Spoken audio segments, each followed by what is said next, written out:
good day and welcome to a new video. Don't forget to like, share, subscribe! Hey, and welcome to Weekly Tips, where upon some sense in your tip jar.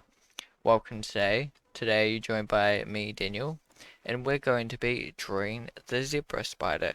So let's jump on into this and draw the zebra spider. So once I've gathered my reference here of the zebra spider, I start drawing the spider on a top angle view so I can see this creature all spread out in all its parts there.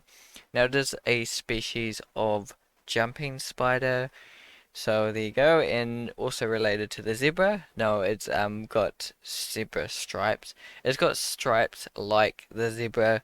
You could say zebras have stripes like these spiders. But yeah, that's why they get their name from the stripes. That they have the black and white stripes. As far as I know, I'm not 100% sure that where they fully got their name. As far as I know, that's where they've gotten their name. It's interesting because some spiders do have names like that, but there's different reasons why they got it. But anyway, let's get into this. It's a typical spider. It has a your abdomen down there, say buttocks area.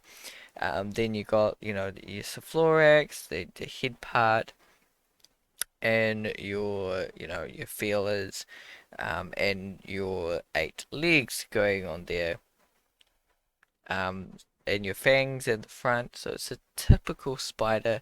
Now jumping spiders, their abdomens still a kind of a decent size usually, but it's not as big as some other spiders that don't really travel as much as a jumping spider because they are um, jumping spiders are built for a little bit more speed for jumping and things like that. So they're a little bit more of a build. They have 8 legs, 8 legs. They have also 8 eyes. So they have kind of 6 eyes here in the front. 2 kind of big eyes, predominant eyes, and then 4 little eyes around that area, kind of a thing, and then they have 2 at the back. Kind of, you can see here that the eyes are kind of in the middle of their thorax there, but they use them so they can actually see behind them, to get a full kind of 360 view of where they are going, where they're jumping, and it's one of the kind of differences between kind of some other spiders and jumping spiders. Most jumping spiders have this kind of feature that they use, and I've seen it in some videos of bugs versing each other, fighting each other, and there's one about a jumping spider that really shows its detail. It's really good to show those because they show some anatomy things, and what kind of features they have on their body. So watching those kind of shows are really good for that. It really shows you deep into what this creature has. It's they mostly do bugs and things, bugs versing each other, but it's really good for it to see that. Yeah. But once I've done that view and understood the spider a little bit more, I then go into a side view, which is really good again, to understand kind of its body shape a bit further. Doing a top view just displays all the parts there, and kind of side view really puts it into perspective a little bit more, showing off its legs, its abdomen size relative to its head. You can really get a understanding of the size of abdomen. You can see, the heaviness of it too. You can see that it's kind of floating in the air, kind of a thing. In this image, so it can't be too heavy compared to other spider abdomen kind of thing that's going on. Usually it's not that far up above the ground where kind of all the guts and things are, and it's quite heavy. most tarantulas do not jump at all. If they do, get hit by their abdomen, it's exactly us kind of falling on our backs. It does kind of hurt our backs, and it can lead to a lot of issues. And same with most spiders, jumping spiders. They have that kind of legs to help them, you know. So you can see their legs. They're kind of they have like a springiness to their legs in a way. Yeah, so once I've done the side view, I then go into kind of a three-quarter view. Now this is an interesting angle because it is a little bit foreshortened, kind of a thing. So you can see, his abdomen there a little bit. Um, you can see kind of his eyes there. So yeah, it's good view there with his eyes. Um,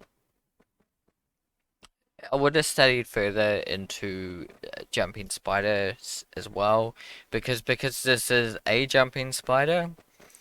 And there's not too many difference between kind of a zebra jumping spider, um, and other jumping spiders. They are a little bit different, in maybe color, in size of abdomen, and also their structure, whether they have fur, lots of fur, they are more kind of less furry and more kind of sticky and leaf looking kind of a thing. So there's not too many different features. So if you want, you can choose whatever kind of jumping spider and still use the same kind of techniques and things I'm doing here to really understand them. Once I've done that three-quarter view and drawn it, I then go into something a little bit more dynamic. Now with that three-quarter view, I was saying, with the eyes, if I really understood the eyes a little bit more, I think I could have really achieved that and understood where they all properly sit. um, yeah, and that would have helped me kind of understand these eyes a little bit better. This is another view, and you can really see kind of four eyes there. You can see the two big dominant eyes and then two little eyes, and vague attempts at other eyes as well, which is another good view. But yeah, really understand where those eyes actually go is good, and it does help to draw it in different angles like you are drawing here. Because I'm not sure, in that dark spot, in that black spot there, whether there actually is another eye that you can see vaguely. And then, drawing the feelers and drawing the legs as well, capturing that is another interesting hurdle to kind of climb, jump over, like these jumping spiders. But yeah, it's been great drawing the spider and drawing it in different angles and really understanding the spider a little bit more. And it's interesting because I have done a weekly tips video on a spider before, the velvet spider. Don't think I've done any other spiders yet on my channel, but now I've delved into something a little bit more different, like a jumping spider. And there are differences in their body types, similar but different, and you can really see that with understanding their body structure and everything like that. So hopefully this helps you. You learn something from this video, take something out of it, you draw the spider in any angle you like, and hopefully you achieve drawing it. I feel like I've done an okay job at drawing it. I still have things to learn and things like that, but I try to done the best I can and also I just understand a little bit better, and that's the important thing. It's not, I say, it's not always about doing the pretty picture. It's about understanding as well. Because if you can really understand this creature, and its body structure and how to draw it in different angles, then you could do something more interesting with it. Make a story, do some characters, some creatures from it somehow, and do things a bit more interesting. So, thanks for tuning in. Keep drawing, keep creating, and see you in the next video.